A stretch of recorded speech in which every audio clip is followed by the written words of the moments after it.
All right. Well, welcome. I'm Louise Shelley, and I'm the director of the Terrorism, Transnational Crime, and Corruption Center. And I want to welcome the large number of you that have signed up and will soon be joining us. Today is not just a provocative topic of will Central America be the next Afghanistan, but it is a topic that requires much serious contemplation, because even though we're talking about two very different regions of the world with very different populations, there are many striking similarities that we in the US confront in looking at these issues from a policy point of view and thinking about how to ameliorate the problems in Central America that are having such dramatic problems for the people in the region and are promoting so much immigration from the region. Therefore, we have a very sophisticated group of people that will address this, and they'll focus on the many points that we seek to make today, and then we're leaving plenty of time for a rich question and answer session.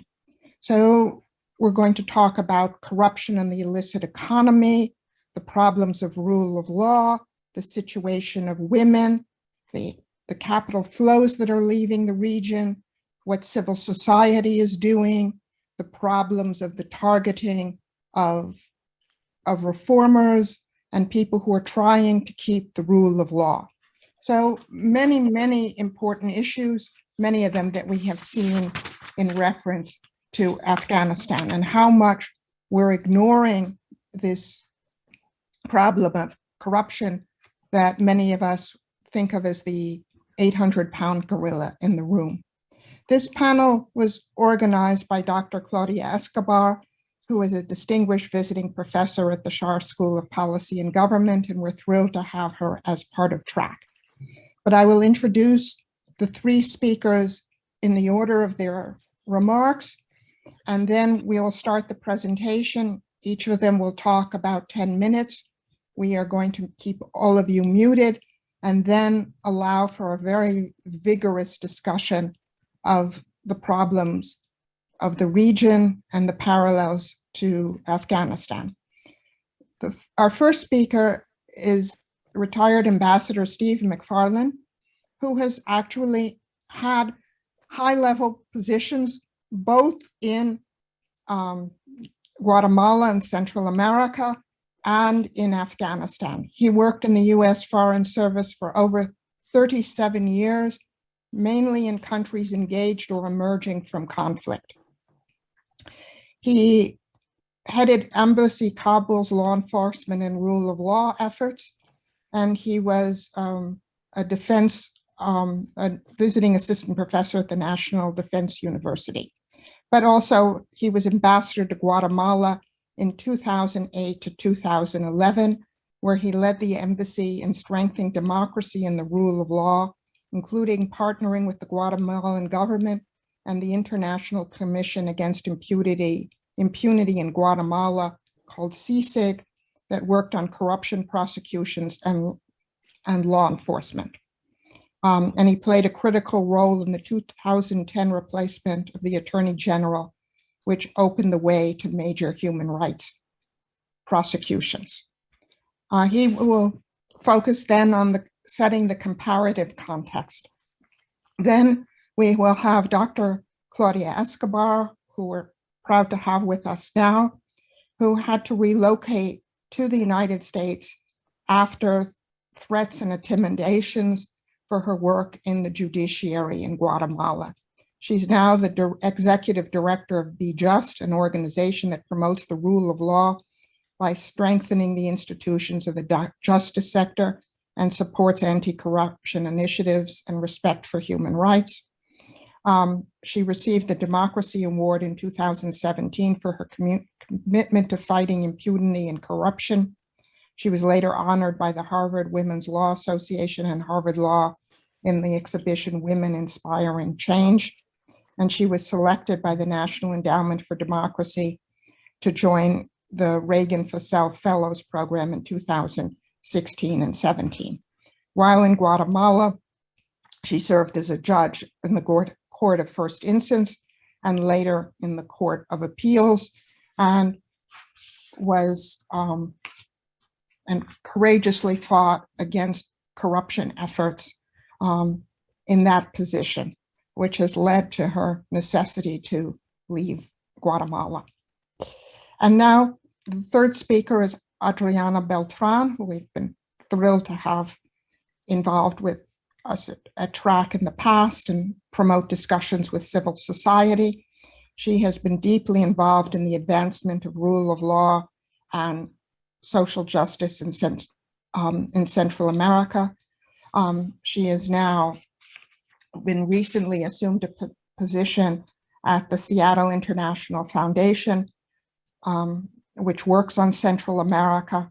But for many years, we've known her as director of the Citizen Security Program at the Washington office on Latin America, where she championed numerous advocacy initiatives, including the establishment of a UN-sponsored commission to investigate and prosecute illicit networks linked to the state, an effort that culminated in the creation of the International Commission Against Impunity in Guatemala, CICIG, in 2017. So these people need no introduction. I mean, they are phenomenal people with different expertise. So we have an retired American diplomat, a distinguished judge from Guatemala whose advice has been sought by the Biden administration, and Adriana Beltran, whose new job at the Seattle International Foundation recognizes her leadership role in working on Central America. So I'll turn the floor over to retired Ambassador Steve Mcfarland to lay the groundwork. Okay. Well, thank you very much, Dr. Shelley.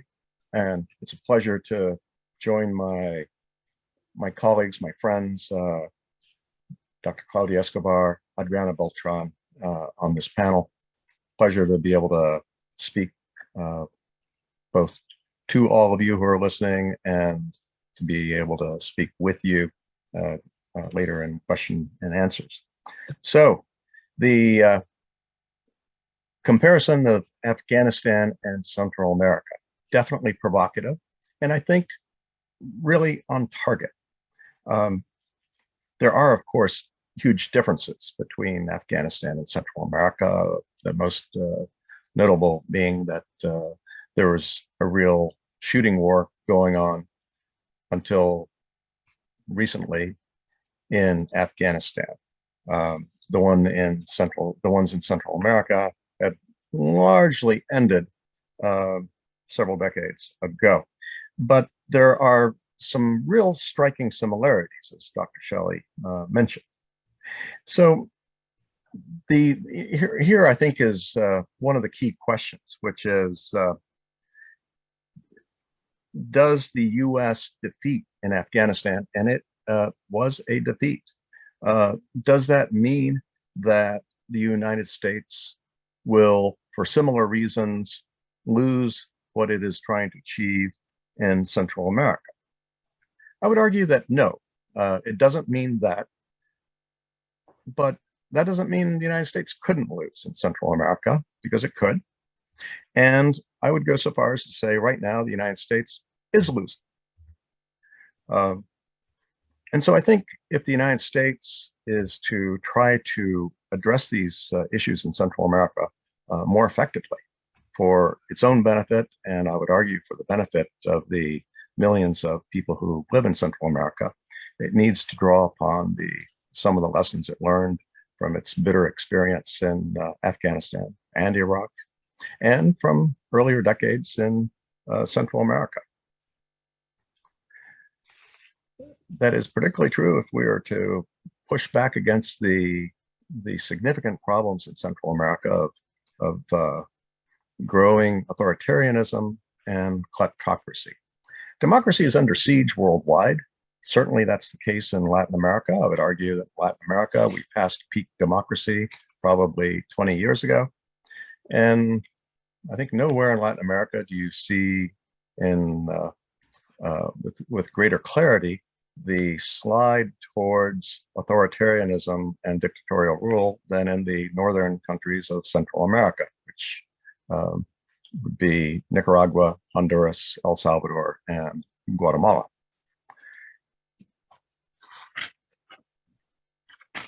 In terms of Afghanistan and Central America, similarities in terms of the US approach.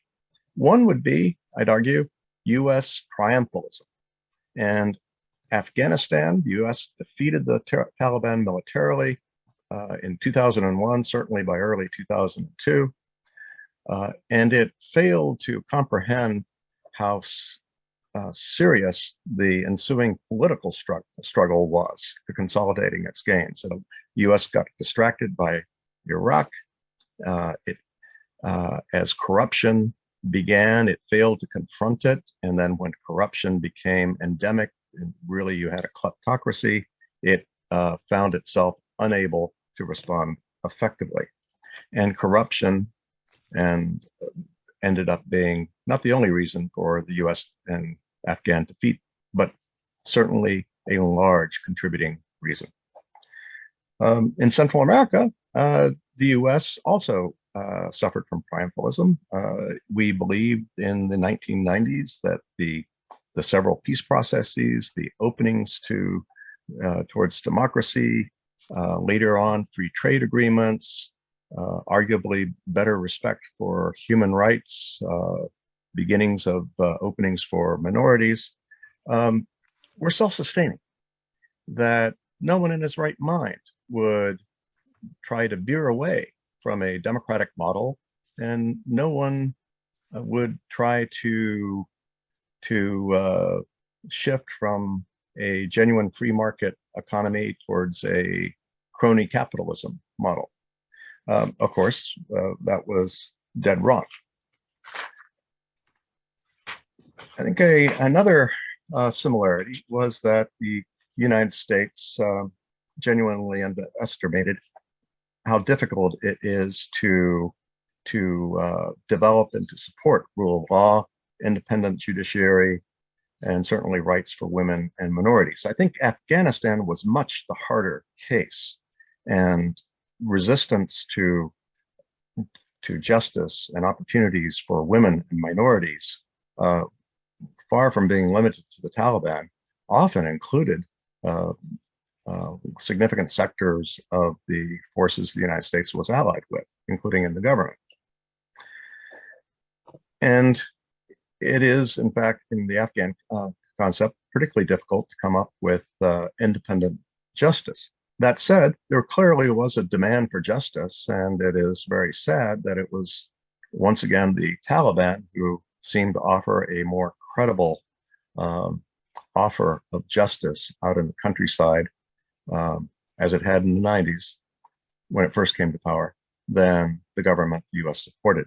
In Central America, it's hard, but I would argue there were institutional and historical reasons, social reasons, the fact that the proximity to the United States that made it more achievable. And the great tragedy is that when significant efforts were made in several countries, and that I had mentioned before, against corruption and in favor of an independent judiciary, effective prosecutors, that they were systematically rolled back by governments, corrupt groups, and certain members of elites.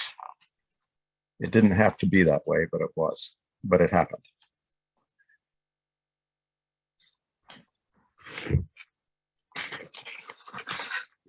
Corruption was also something that I think the United States, while it recognized, didn't fully appreciate how it could metastasize from being not just an aberration, not just perhaps the grease that made it a political system work more effectively, but how it could become the driving force of a political and economic system, and how governance could be not the art of governing, but rather it became an extractive industry.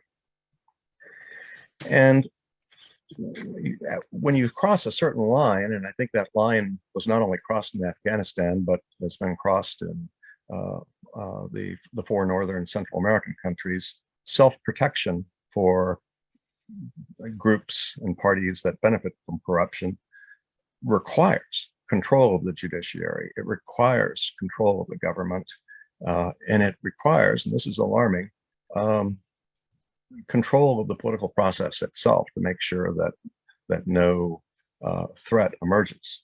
And so that's why I think there's this close connection between kleptocracy and authoritarian rule.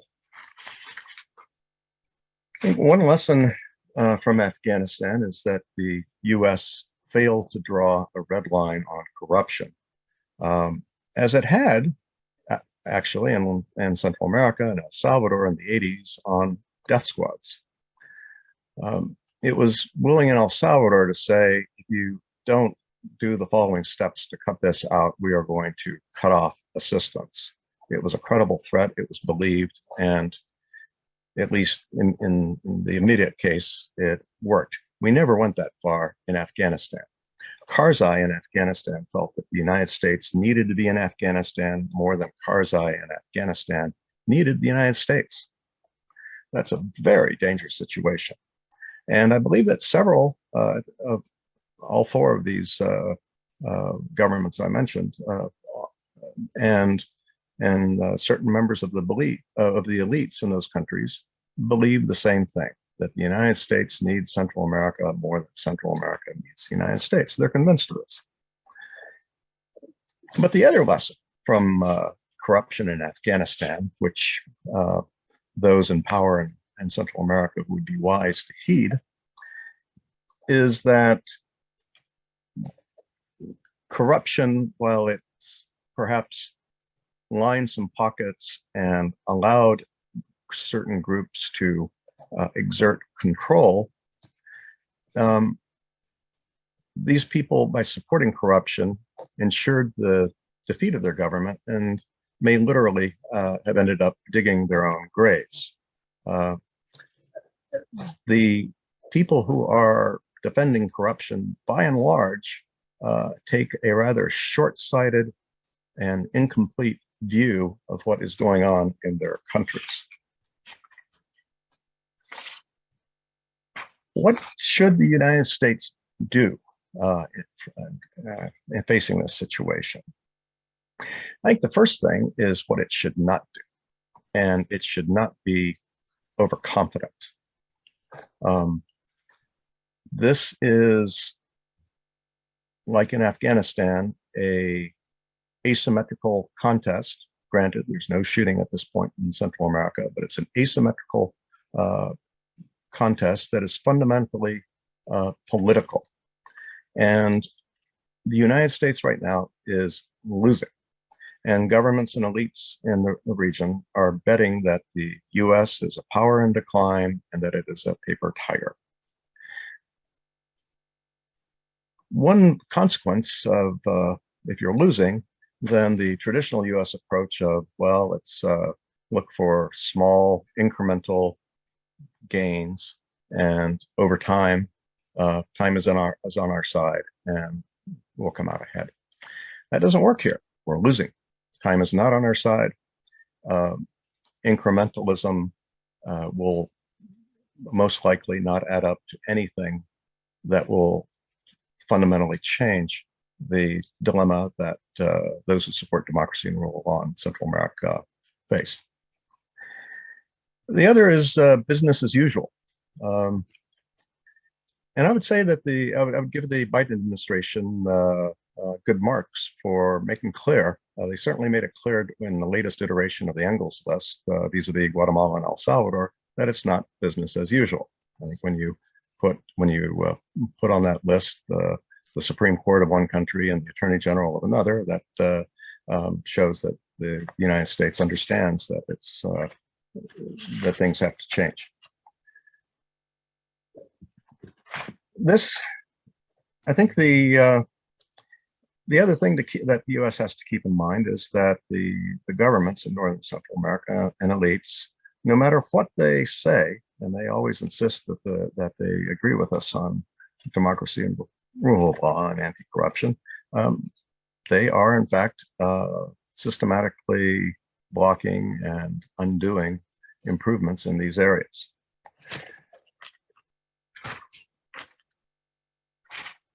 The United States, I think, in its strategy, has to not only come up with things to do, it has to come up with a theory, a concept of why this will actually change. Probably the most realistic theory of change would be that by carrying out certain incentives and sanctions, the U.S. could somehow split the coalitions that currently support kleptocracies in the region. It might be a heavy lift, but that might be the most realistic theory of change. But the U.S. has to focus on incentives and especially on sanctions to address this issue. It also has to do even more to protect civil society, investigative journalism, and others who are trying to support rule of law. Finally, I think it's important, before we even talk about sanctions, to remember that struggles like these are struggles between narratives. And we lost the struggle for the narrative in Afghanistan. It was in large part, because of corruption, not just that. In Central America, though, the US's narrative, again, democracy, a fair chance for all, respect for the rules, rule of law. This is shared by the vast majority of the population. In fact, that's one reason that so many are willing to take the arduous trek north to the United States. The counter narrative is, quite frankly, not very convincing. It's that somehow the rule of law is the work of foreign socialists, that somehow in an interconnected world where Central America is very busy exporting its citizens to the United States, this is a violation of sovereignty. But the United States should really try to develop and use this, what I think is a winning narrative. On sanctions, the U.S. has started with visas, and I think I give the Biden administration credit for not just doing it, but developing the mechanisms with which to do it. What is missing is really the Treasury sanctions. And a key thing in Afghanistan and Central America, it's not just the amount of actions you do, it's how quick you can do them, what agility you can show, and how accurately you can focus them. And right now, the United States, particularly when it comes to Treasury sanctions, is failing, I think, on all three counts. This is something that the United States could improve. I think Treasury needs to be looking closely at multilateral development banks, IMF. The U.S. Trade representative needs to be looking at whether the United States can affect some provisions of CAFTA for certain industries in certain countries. We need to look at the certifications of ports that deliver goods to and from the United States. And Department of Justice and the law enforcement agencies really need to ramp up their investigations of Central American corruption to try to the Central American corruption that uses U.S. financial system. Finally, I'd leave just one more word of advice. It's always tempting for those of us who have been in this field to think of it as a challenge for U.S. policy, and it certainly is. And certainly the United States has a key role to play. But the people who are most affected by what is going on, who will be most harmed by kleptocracy and dictatorial rule, are the Central Americans themselves. This is their problem even more than it is our problem. And they will be the ones who will be contributing the ideas and the leadership, the talent to make a change. But the United States has to help them and has to assist in creating the conditions where they can be protected and where they can do their work. And with that, thank you very much. Thank you so much for your brilliant remarks that have set the stage for the rest of our discussion. And we'll come back to you with the questions. And now to Dr. Claudia Escobar, who is both a judge and a lawyer and a PhD. Thank you. Thank you so much, Dr. Shelley. Good afternoon to everyone. Thanks for taking the time to join this webinar. It is an honor for me to be in this panel with such talented speakers, my friends Steve, Adriana, Luis. As Ambassador Mcfarland has pointed out, in recent years, the governments in the country of Central America, Guatemala, Honduras, El Salvador, and Nicaragua, became an extractive industry of corruption. I totally agree. And the fight against corruption and the effort to build the rule of law is being lost. But in the history of Central America, we had moments of hope in which, despite the social and political problems, we thought that the foundations for the rule of law were being laid. In Guatemala, we celebrated when the first democratic president, Vinicio Cerezo, was elected in 1985, and we thought that he could help ending the civil war. We were excited when the peace accords were signed in the turn of the century. And 10 years later, when the groundbreaking international mission to combat impunity, CICIG, was established. And lately, in 2015, when people from different sectors of society went to the streets to protest against corruption and demand justice, until the president and all his cabinet were forced to resign. The people of Central America want to live in a place where the rule of law is respected, where our kids can live in peace and freedom, where we can feel safe and don't be afraid of violence. But today, the situation is critical. It's really bleak. What I'm going to say is painful for me to admit it, but it is not an exaggeration to say that the region, especially the Northern Triangle, has become the hub of organized crime. We are facing enormous challenges to dismantle the criminal networks. But who are these criminal networks? I think it's important to understand that there is a criminal alliance between different groups. One is the organized crime, gang members, drug cartels, people that live out of the law. Then we have kleptocratic leaders, people in Congress, in the executive, judges in higher courts, public officials in different institutions. All these kleptocratic leaders are part of this alliance. Then, of course, we have violators of human rights, former armies and militaries that fought during the Civil War and don't want to sit in trials. And we also have the economic elites that have used the system to enrich themselves.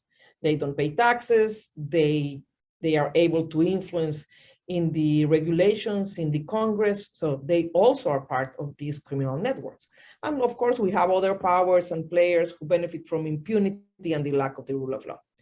So all these different groups benefit from corruption and need to control the judicial institutions to guarantee impunity for their crimes. That is their goal. They essentially control the courts in these countries. They ensure that they will not be held accountable for their crimes. Their vast web of influence extends even to Washington, D.C., where they have invested millions of dollars in lobbying to discredit American diplomats who support anti-corruption efforts. The international community and the United States in particular have always tried to help the countries in the region when they need it, especially in different moments of crisis. They were behind the efforts of public officials and civil society leaders when CICIG, the International Commission Against Impunity in Guatemala, was shaped. During the last decades, the effort was to fight corruption and impunity. And I think it was the right policy because the problem to address was reducing impunity and fighting corruption. The objectives of CICIG were to investigate the existence of illegal security bodies, to dismantle clandestine security apparatus that committed crimes, and identify the structure of these illicit political economic networks, including the links with state officials, activities, modes of operation, and source of finances. The presence of an international commission to support the judicial system embodied and empowered the judges and prosecutors to do their work without fear of being attacked by criminal networks. At the same time, the public officials, men and women, committed to carry out their function without being subject to power groups or criminal networks were in key positions in the justice institution. That is why, for the first time, crimes against humanity that were committed during the armed conflict could be tried. The indicators of impunity started to go down. But because the investigations of CICIG and the Office of the Attorney General through the special prosecutor called AFESI, the corruption against fighting was very successful. The fighting against corruption was very successful, sorry. In 2014, as I told you, President Otto Perez Molina had to resign and all his cabinet faced criminal trials. After that moment, many of other grand corruption cases were denounced to the courts, and powerful people that used to be untouchable from different sectors were exposed. And I think that when you fight corruption, corruption fights back. That was the moment when the criminal alliance got stronger and struck back. And they start to organize for getting rid of CICIG. They successfully expelled CICIG from Guatemala, and also they helped destroy all the international organizations fighting corruption and impunity in the region, like MAX in Honduras and CCS in El Salvador. After getting rid of the international bodies, they went after the officials, the local officials that led the corruption fight. They harassed corruption fighters. They threatened judges, prosecutors, lawyers, journalists, activists, of members of civil society. Anybody that stands for justice is a target. They invent spurious criminal causes and persecute them until they are forced to exile. It is a shame that higher court judges, attorney generals, prosecutors who took the mafias to court now how to live outside of the country. Many of them live in exile in the United States now. Some of them are in other countries like Mexico, Spain, but many of the people that were key to fight corruption in my country are leaving. So from being a country with problems of grand corruption, we moved to being a failed state, a totally kleptocracy. In the last 5 years, the criminal alliance in El Salvador, Honduras, Guatemala have destroyed the independence of the judiciary to consolidate the power of illegal networks. Nicaragua was already a dictatorship with Daniel Ortega when he took control of the judiciary to be able to remain in power. And it is a pity, but the international community and the government of the United States has to recognize that the fight against corruption in Central America is lost. We are facing more significant problems, and that is kleptocracy. The system is designed to favor criminal activities. And the support made by the international community, the commitment of honest officials, and the efforts made by civil society to strengthen the rule of law had not been enough to confront these criminal networks, which has caused the countries to become these kleptocracies. The anti-corruption strategies will not be effective without removing first these kleptocrats from power. As long as corruption is endemic and all the institutions are co-opted by organized crime, no institutional or national level anti-corruption measure will solve the problem. Referring to Afghanistan, Colonel Christopher Kolenda made an analogy. He observed that petite corruption is like skin cancer. There are ways to deal with it, and you will probably be just fine. He also said that corruption within the ministers in the higher levels is like colon cancer. It is worse, but if you catch it on time, you will probably be okay. But kleptocracy, however, is like brain cancer. It is fatal. I will argue that corruption can be compared to war, and that kleptocracy can be considered an arm of mass destruction. As an example, I will point out some indicators of development in my country, Guatemala. If we think about education, right now we have 2.5 million teenagers without the possibility of education. Just imagine, no middle school, no high school for the population that is growing up. The level of malnutrition is one of the worst in the whole world. We are only behind Haiti. We are 50% of our kids are born already condemned to have learning disabilities. The brain will not develop enough. They will never reach their full potential. This is a consequence of not having had the necessary food in the first years of their lives. Most of the population live in poverty line or under poverty line, especially the indigenous people who are discriminated, and it's very difficult to break that circle of poverty. And on top of that, the institutions of the judicial system are completely controlled by the corrupt politicians and the mafia. The level of impunity is above 95%, which means we are a paradise for criminal activities.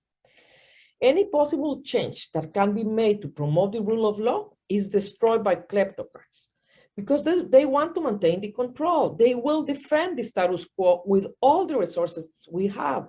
And as Steve has said it before, this is a fight that is totally asymmetrical. The countries in Central America cannot fight against this alliance of illegal networks.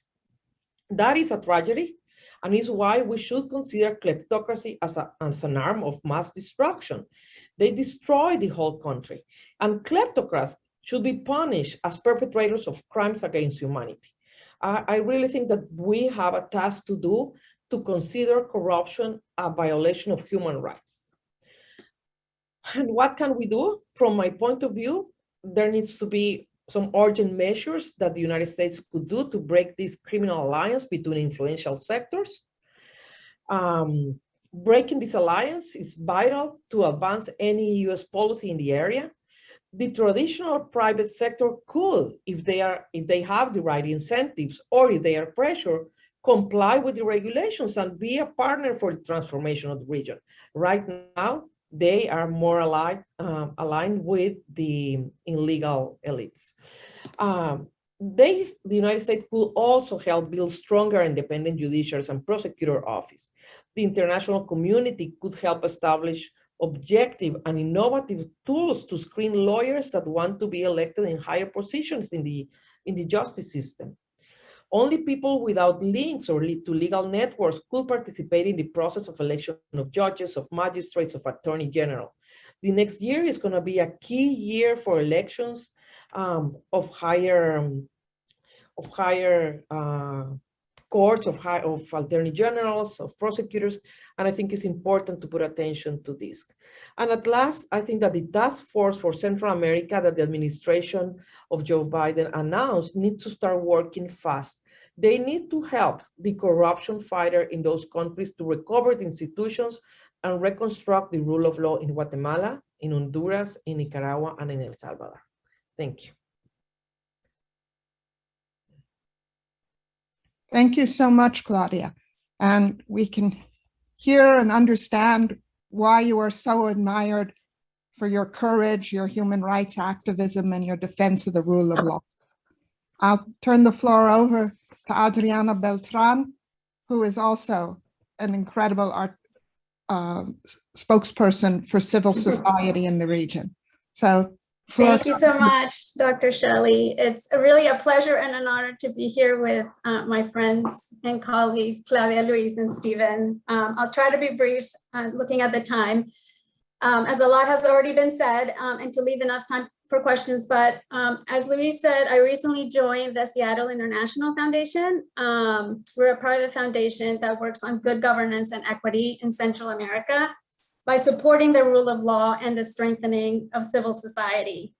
I want to begin first by just underscoring what Claudia and Steve have said. I do think that there's always been a recognition that there's a problem of corruption in Central America, but the challenge in the region is not just a problem of mere corruption, of a bribe here and there, or of a few bad apples, as both have stressed. And I think this is important for figuring out a strategy that could have an impact in the region, is that we are talking about state capture. As Claudia, described, we have, formerly democratic countries across the region in Guatemala, El Salvador, Honduras, and Nicaragua, But what you're really dealing with is with chronic and systemic corruption that, as Claudia described, is driven by these powerful political and economic elites and criminal groups that I would say have increasingly become indistinguishable from one another. And they have colluded to take hold of the state institutions, as she described, of the courts, but also of the legislatures. If you look at the number of representatives in the legislature that are not only linked to organized crime and corruption, but are actively engaged in drug trafficking, that have won seats in the legislature, of the political parties, and that are bending, the functioning of the country's institutions to meet their interests, to enrich themselves, and to preserve impunity for corruption. So essentially, you're talking about systems that have been constructed to ensure impunity and privilege, and that survive on corruption. As Claudia described, this has had devastating consequences. It has contributed to, the high rates of poverty, of inequality, of insecurity, of injustice, that, sense of hopelessness and desperation, and the sense of pessimism that have driven many people to flee their communities and their homes in search of a better future and better opportunities. Claudia described, and I'm not very, very eloquently, how these systems of corruption have eroded the functioning of internal checks and balances. But in addition to that, and this is something that we see in other, kleptocratic states, is the attacks and the efforts to undermine external mechanisms of oversight and control. And by this I mean, the work of independent media and of civil society, which in the region have come under increasing attack.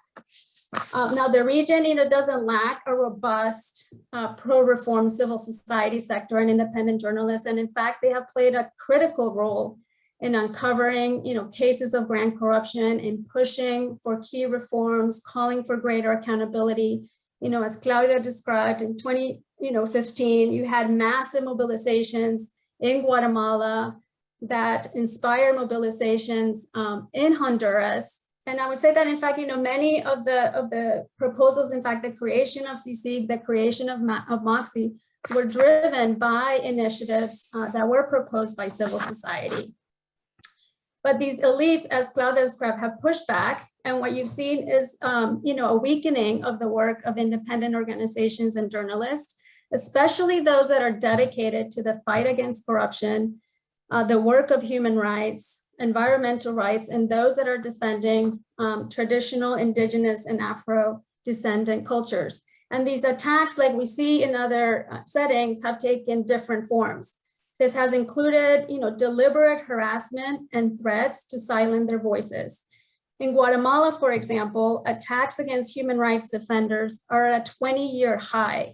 With FEGO, which is a local organization that monitors the situation of defenders, reported over 1,000 assaults in 2020 alone. It has included defamation and hate speech campaigns that are aimed, at discrediting their work and tarnishing their reputation, often through the use of fake accounts, of trolls, and in some cases, the creation of shadowy businesses that employ dozens of people, to use these fake accounts and control the messaging. In some cases, those attacks have been led by high-ranking government officials. And I would say that El Salvador is a perfect example where we've seen President Bukele use Twitter to directly and openly attack journalists and other voices that have been critical of their policies that have been focused on corruption under his government. It has also included repression and excessive use of force against protests and mobilizations. It has included the passage of laws aimed at over-regulating and controlling the activities and the finances of civil society. Guatemala passed a law that recently went into effect that allows the government to close down NGOs and prosecute organizations that receive funding from abroad, who they deem as disturbing public order in a very loosely defined way. It has included the use of legal systems to criminalize and filed spurious legal charges against activists and journalists, against prosecutors, against judges, and against those that are leading the fight against corruption. And it has also included the killing of defenders and journalists.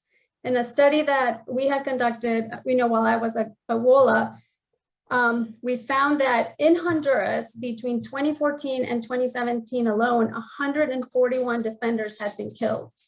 And again, to Claudia's point of impunity, many of those remain without any kind of resolution. So what can be done about it?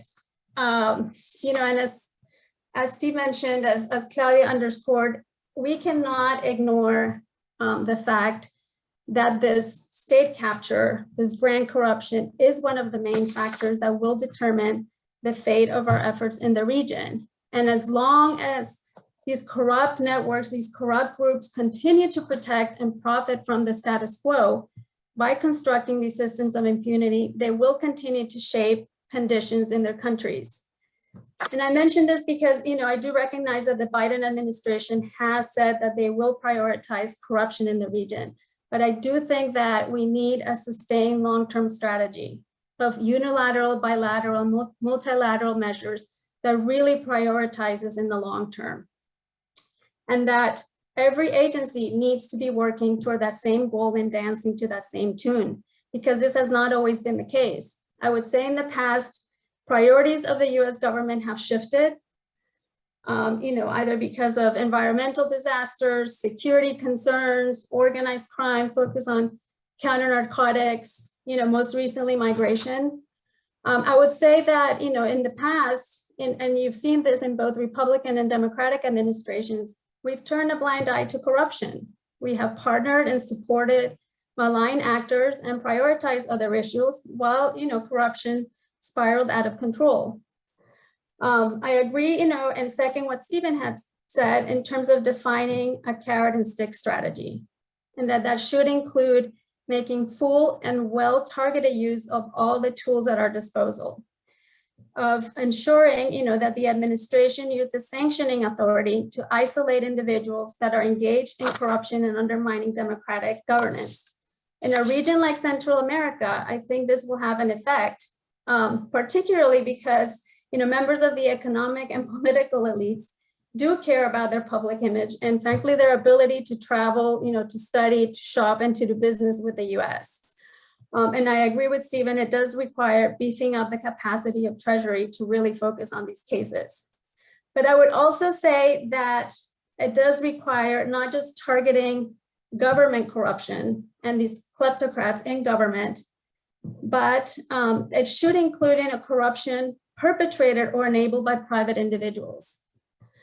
Because the fact is, as Claudia was talking about the efforts to undermine the fight against corruption in Guatemala, is that much of the backlash of the reversal that we've seen in the last several years has been financed and supported by members of the private elite.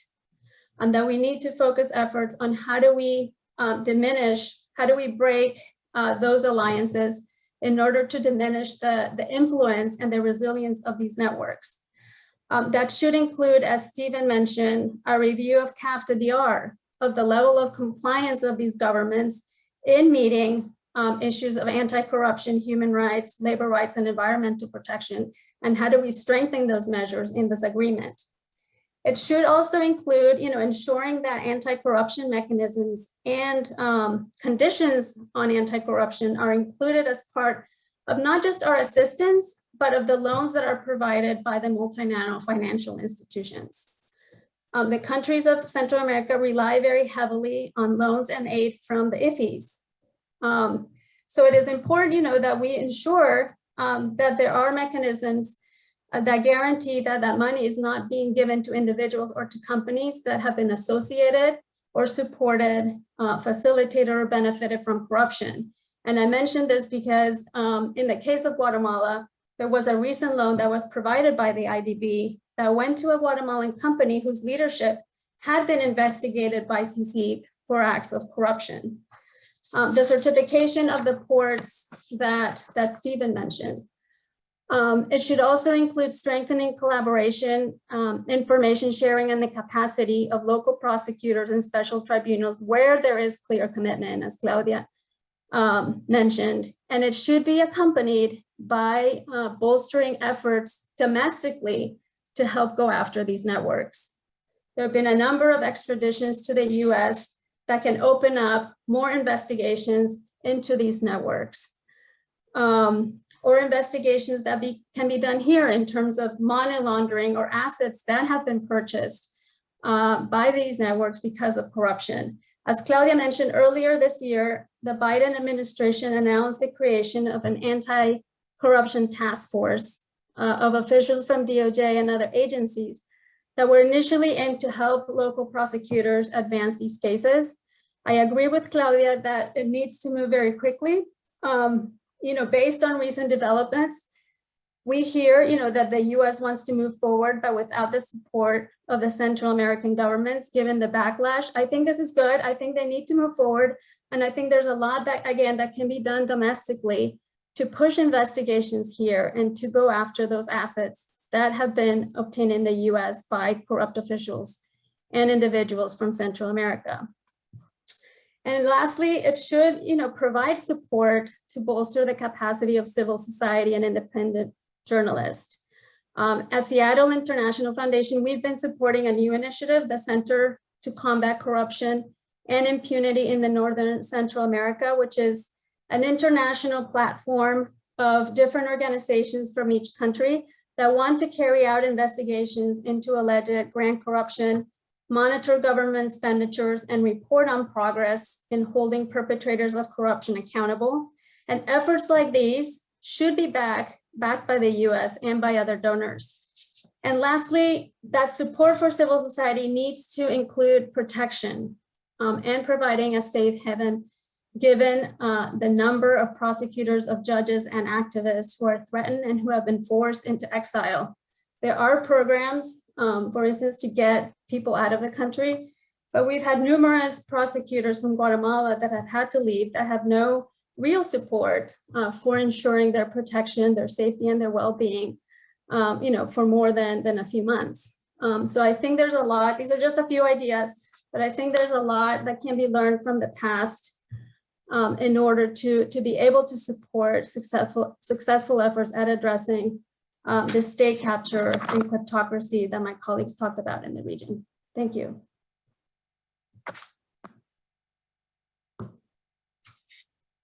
Thank you, Claudia, for so much for your very concrete suggestions. What I'll say as somebody who knows this audience, that we have individuals in this webinar who are in a position to act, and we have people who are sending in messages and questions from Mexico and Central America. And therefore, we have an unusual mix and possibility of an exchange because we have Zoom and the ability to all meet in cyberspace. The first question comes from Tracy McDonald, who is saying that, what do you do when the police in Honduras are complicit in the corruption and there are so few convictions for crimes in general here? How do you promote accountability?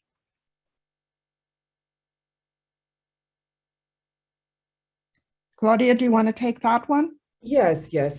Well, it's a difficult question when you don't have trust in the institutions, and when you know that the institutions can be influenced, by powerful sectors. So I think that we really need to start thinking about the international courts, about the regional courts, how we can really enhance those institutions, and maybe even considering, the creation of an international anti-corruption court, as III, the organization promoted by George Mark Wolf, is promoting to be active in the region. Because with the judicial system right now that we have, people lost all faith in the justice systems inside these countries. Do you want to make a comment? Or? Sure. So in general, and I can't speak to the exact situation in Honduras, if there is corruption that exists in a police force, the critical question is this being protected by the higher ups in the police force and the higher ups in the government or not. So one of the lessons learned from the experience of CICIG in Guatemala and accompanying related efforts supported by the international community to improve policing and rule of law is that it is in fact possible to improve things. And you find that it's not just a battle between those who are honest and those who are committed to a corrupt system, but that there's a whole range of attitudes there. And there are a lot of people who, if offered the opportunity to carry out law enforcement and prosecutorial functions honestly, judicial functions honestly, will do so. They will welcome the opportunity. So, but the critical thing is getting that leadership and political will at the top. Absent that, I think it's difficult to do anything except to try to support efforts, as Adriana mentioned, of trying to do investigative reporting on it. And as Claudia mentioned, trying to focus additional international attention on it. Our questioner from Honduras says, our presidential elections are coming up in Honduras next month, and the citizens here feel completely defeated about their candidates, the state of the country, and their lack of voice with the government. And this is part of the analogy that we started off with of Central America, the next Afghanistan, is this absolute lack of trust and belief that the government can do anything for you. After the next round of questions, I'm going to also turn to this migration issue of why people are moving because they have no faith in the government. But there's also people asking very direct questions about these criminal linkages. Are there direct links between the power brokers such as the kleptocrats and the criminal gangs like MS-13? Or is it more a trickle-down thing? Or do they need each other to survive in these illicit ventures?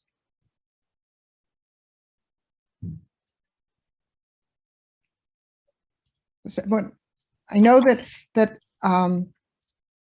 Adriana has talked about these criminal networks, and I know there are people in the audience who are on the Zoom who've thought deeply about this. Do you want to say anything more about these relationships or the need to study them? Sure. I would say, that in some cases, so if you look at the example of Guatemala, you have, a direct link with criminal networks, many of which emerged from the conflict. So these counterinsurgent bodies that were created that, having not been fully dismantled, started engaging more in criminal activities, and that are, part of this collusion or alliance that Claudia described. You see some of that, in the case of Honduras. With the case of gangs, I would say that, a good example of that relationship, you probably see in the case of El Salvador, where, El Faro has done very good reporting about agreements that have been reached between the governments in place and the gangs, and then, to reduce homicides in exchange for certain political favors. That was certainly what, was behind the truce under the Sanchez-Serén government. It is certainly, the case against Bukele, despite, some of his rhetoric and policies. But one of the theories behind, the decrease in homicides, for instance, in El Salvador, are, under the table agreements with the governments to reduce homicides in exchange for certain political favors. Thank you. Any other comments on this? There's one from the audience that the politicians do need the drug cartels in Honduras. On to the next question from Bonnie Polifka, who heads the Alliance Against Corruption in Latin America. Is there any real political will in the US government to fight corruption in other countries? Clearly in Afghanistan, there was none. Furthermore, Chapter 27 of the US MCA is about anti-corruption, but tellingly excludes anti-corruption efforts from the dispute resolution mechanism. Is the US, like so many other countries in the Americas, merely paying lip service to anti-corruption? Adriana touched on this briefly, but I'd appreciate any additional insights. Well, we'll start off with you, Adriana, and then we'll go on to the rest of the panel. I do think, that the Biden administration, has initially placed focus and said that they prioritize anti-corruption. In conversations that we've had with political appointees, high-level officials, I do think that there is a growing awareness, understanding of what we're dealing with here and the challenge of systemic corruption. You often even hear, some of them talk about these predatory elites, issues of grand corruption. I do think, where there might be disagreement is on, how fast to move the strategies and measures, that Stephen alluded to, that Claudia alluded to, of the need for very swift short-term responses to a longer-term strategy that addresses this. And on the issue, of dealing with economic agreements, I do say, we've had this conversation with them, and there is where I don't really see a big push on how to use these different tools to be able to address the issue of grand corruption. Claudia? Yes, I consider, that there is a political will. Even, they have a policy to addressing the root causes of migration in Central America that recognize that corruption is one of the problems. The lack of good governance is also another factor that is, affecting migration. So, and I also believe, that they recognize there is a problem. But I am afraid they don't want to acknowledge that this is a kleptocracy problem. And that's why I think that, we need to recognize that there are different levels of corruption. And then we're talking about kleptocracy. We cannot treat those states as, as democratic states. And they should, the United States should use all the power that it has, to reform these states. There is, the United States, I think, is not using the commercial power that it has. Central America and the United States have very good commercial relationships. And as my colleagues here have pointed out, they could take control of the ports. This is an example of what the United States could do. There is even already a policy called CSI, like the Container Security Initiative, that could be implemented in Central America, in all the ports of Central America, to destroy the way that these networks use the ports to benefit themselves, and to facilitate all kind of criminal activities. So even though I do believe that there is a political will to do it, they still don't want to treat the region as kleptocracies. I don't want to take over, but I remember 20 years ago going to Honduras to train the Anti-Corruption Commission. And as we looked at the plot of who owns real estate in Miami, everybody that they were investigating had property in Miami.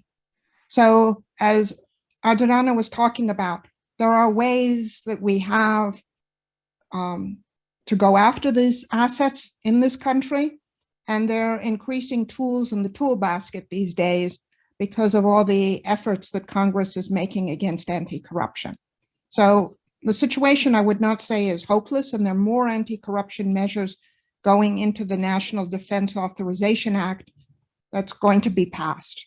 And so we need to just take these and use them. But I'm supposed to be the moderator, not the panelist, but I just wanted to add that. Steve, did you want to say something? Having worked on rule of law policy from within the government, you may have some more insights. Sure. I think the real question, I think what the questioner is getting at is there sufficient political will? So in Afghanistan, for example, was there interest? Yeah, there was real interest in fighting corruption. Was there enough interest to address it effectively? No. And what happens, of course, in public policy is that you never have enough resources to do everything that you want at the same time. You have to rank what you're going to do. And that happens in every administration, including the current administration in the United States. I think the key points to keep in mind, though, is one, this administration has not only made clear declarations of its concern about corruption in Central America, it's actually begun to take steps, and it's begun to take certain steps, including in Guatemala and El Salvador, that will perhaps entail costs to short-term objectives of the United States and law enforcement. And they did so because they had that amount of political will. I think another thing to keep in mind is, and this is important, is that there's been a bipartisan interest in fighting corruption. I don't want to overstate the extent of bipartisanship, but let's keep in mind, for example, that the law that the NDAA that created the Engels list was passed under a Republican Senate and a Republican president. That's important to keep in mind. But the real challenge is trying to make the actors in the United States understand exactly how pernicious kleptocracy and authoritarianism are, and the very direct effects that they have on migration. Mm-hmm. Can you say a little bit more about that, on the migration issue, because we've hardly touched that today? Yeah. I think there are a lot of reasons for migration, and I don't want to say that it's just because of corruption, but I think migration, my feeling is that, and there are people who leave because of poverty, because of domestic abuse, security reasons, better paying jobs. And I would also say just a lack of hope, of a lack of belief that their home countries are where they want to live and raise their children. So corruption, I think, affects that, because corruption is tied into a peculiar notion of the state and the social contract, in which the state is supposed to be weak and ineffective, except when it protects certain things of great interest to elites. And that leads to a situation in which there's no safety net, there's no reason for jobs to be well paying, and it's much easier, it's much more palatable to migrate to the States. And in fact, I think the economies don't just tolerate that, they are dependent upon increased migration. I think it's also important to talk about climate change as a driver, and how, with all these resources being sucked out of the country, out of the countries of Central America, there isn't the resources needed to build resilience and alternatives to deal with this dramatic change in the environment in terms of climate and increased hurricanes and other problems that are resulting from this. Okay.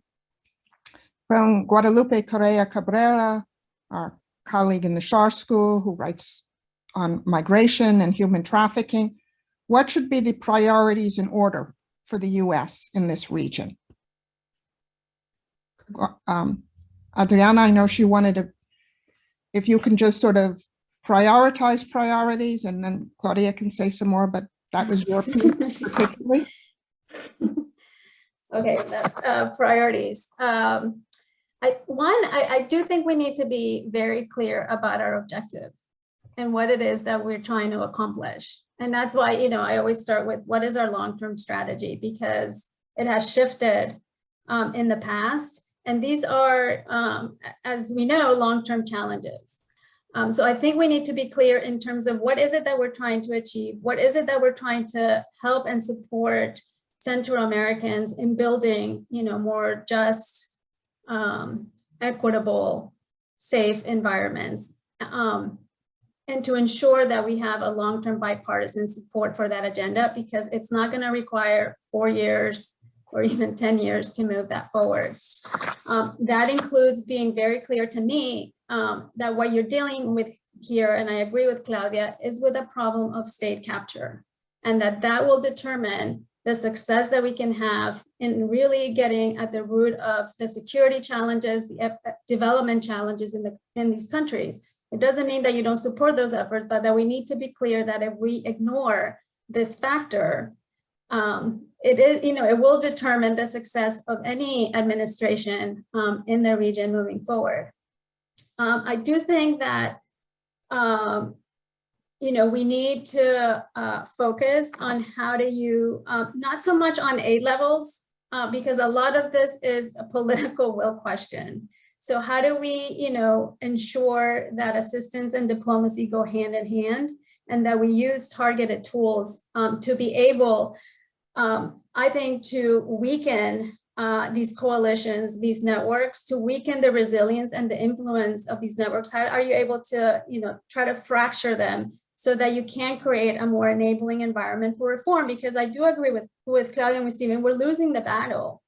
And the only way I can see moving forward is how do you weaken some of these alliances so that you are able to promote reformers, which exist. There are many brave judges and prosecutors and public officials in these governments, but they don't have a voice, and increasingly are being forced out, increasingly forced into exile.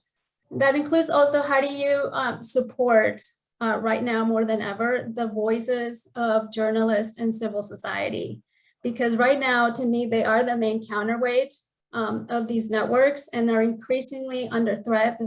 Civic spaces of participation are closing down.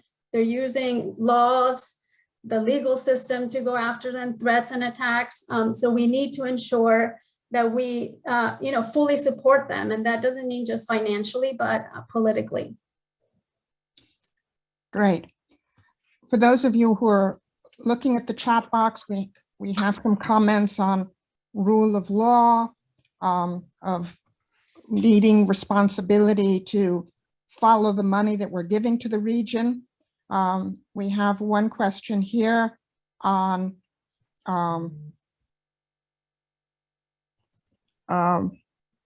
in Afghanistan, an argument for closing our eyes.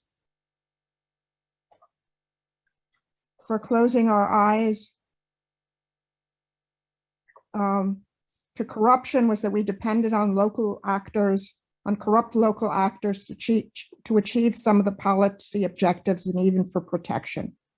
Do you see a similar compromise in Central America on policies concerning migration or drug trafficking, for example? Steve, can you speak to that one? Sure. I think closing our eyes to people who are doing bad things, but who are people we have worked with, that was part of the problem in Afghanistan. I think it was a real problem when we were supporting the government and the military in El Salvador during the 80s. And I think vis-a-vis drug smuggling, I think there's been that challenge in the United States. Well, do you want to work with people who are essentially delivering the goods for you on terms of counter narcotics, but they're also engaging in other illegal activities? I don't think that's as much of a problem now. I think one of the what some of the governments have essentially offered the Biden administration is, if you'll look the other way on the broader issues of democracy and kleptocracy, we will continue to work with you to try to stem trafficking in persons and counter narcotics. I think that was a pretty clear deal on the table, and the Biden administration, to its credit, has turned it down. So it's something to always watch out for.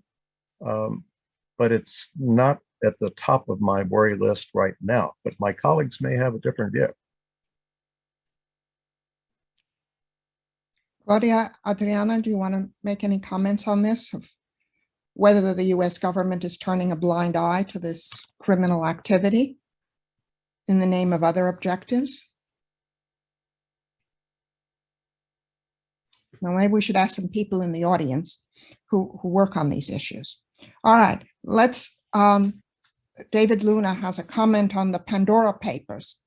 And I know Claudia has a comment on the Pandora Papers too. So with the release, David Luna asks, with the release of the Pandora Papers that illuminates money laundering by some of the world's rich and powerful, including kleptocrats and in Central America, maybe the US government anti-corruption task force could further investigate, prosecute such corrupt officials, and maybe journalists could do more. And I know that Claudia has mentioned her view of what the Pandora Papers do and present in the region, and maybe she could add a little bit on this. Yeah, I definitely think that's something that needs to be investigated. In the Pandora Papers, it shows that a lot of money from Guatemala, is getting out of the country and it's being invested in other countries. So not only in that report, but previously there was another report that Guatemala, Mexico, and Venezuela were, in the top 3 countries that get the money out and buy properties here in the United States. So we're seeing a small country that is considered a poor country, but what we have is a country that has been plundered by people in government that are really taking all the resources out. So that's why, there is no policy for climate change, there is no policy for education, there's no hospitals. Now that we have this COVID crisis, the COVID pandemic, it shows, that the money that should be invested there was stolen. The government decided to buy the Russian vaccines that never arrived to the country. So what happened with the millions of dollars that they invest? Probably, in the Pandora Papers, we could see where they ended up. And I think it's very important that the task force will take these issues in consideration. Adriana, Steve, do you want to say something more? We have.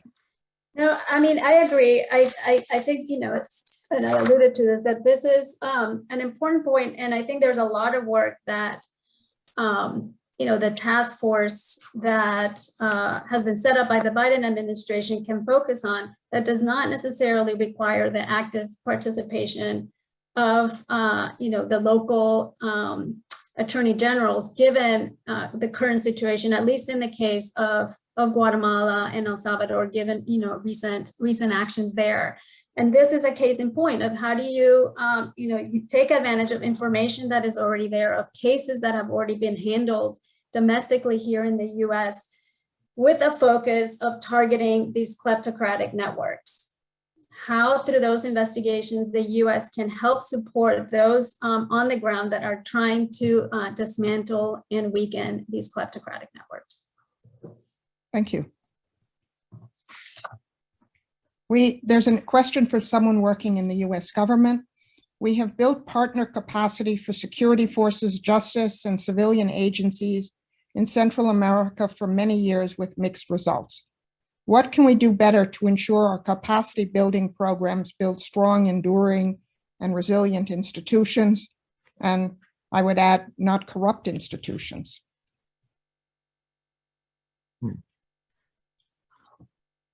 Steve, you look ready to answer that one.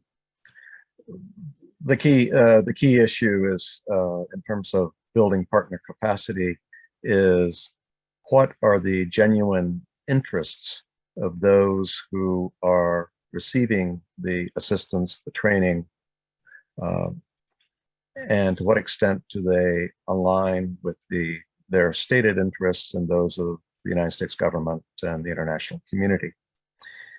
And the trick is to identify situations where where their interests are at odds with ours. I think if there's no political will, then a lot of this training can have very little in the way of results. And so there, the key is that sort of goes back to the challenge of, does the U.S. focus on incremental steps, trying to build the institutions a little bit at a time, or does it focus more on trying to affect change higher up? I think a little bit about Tor, which is this vehicle for entering the dark web. And this started as a training tool to help Mexican law enforcement. But now it is a key facilitator of entering the dark web that is the host of much criminal activity internationally. So I think one of the issues is that we need to ensure that not only that we improve this cooperation or see windows of opportunity, but that we don't make the situation worse through our assistance. And the Tor example of this enormously powerful tool has become a vehicle for the rise of global transnational crime, because it was not guarded, it was not understood of the risks of putting such a powerful and negative tool in the hands of law enforcement that works closely with criminals. Claudia. Yes, well, I think that we also have to consider that Central America, all the Central American countries are small countries. And sometimes the institutions are so fragile. So we should envision in the middle term our regional institutions, creating the regional platform to enhance the labor of these institutions. And I think that in the history of the countries, we've seen a big change, for example, in Europe after the Second World War II. The United States helped create a region of prosperity through the Marshall Plan. And I think that the United States could be key to transform the region if we think, in regional terms and not only in small countries projects. Thank you.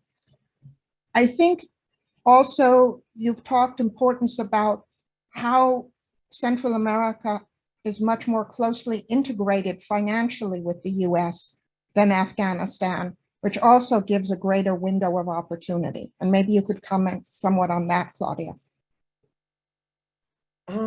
I don't remember saying exactly that. But the trade relations, the investments yes, of the elites. Relationship is very strong. The United States is the first partner, economic partner to the region. There is already a treaty signed, a the free trade agreement with Central America. And in that free trade agreement, there is inclusive a chapter that talks about anti-corruption measures, the 18th chapter. So those are tools that could be used, to help the region to prosper and to comply with all the rules. I think that even right now, there is an act in the Congress that is reviewing or is proposing to review the treaty with Nicaragua in the Senate, I'm sorry. And I think that it should also be considered to review the treaty with the whole region and include a chapter for the rule of law that will, comply with better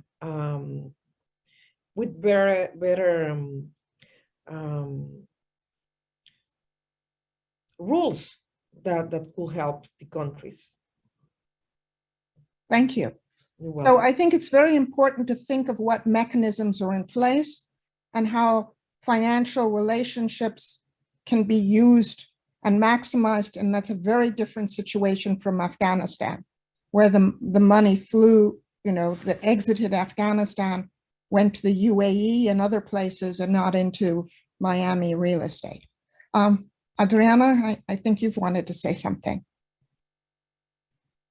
I was just agreeing with Claudia. Great. All right. So I think we're coming to the end of our long session. We have recorded this, and I know people wrote me and us that they couldn't do this in the middle of the day. So this will be posted on our website. We will notify people. You can send this information out through your networks.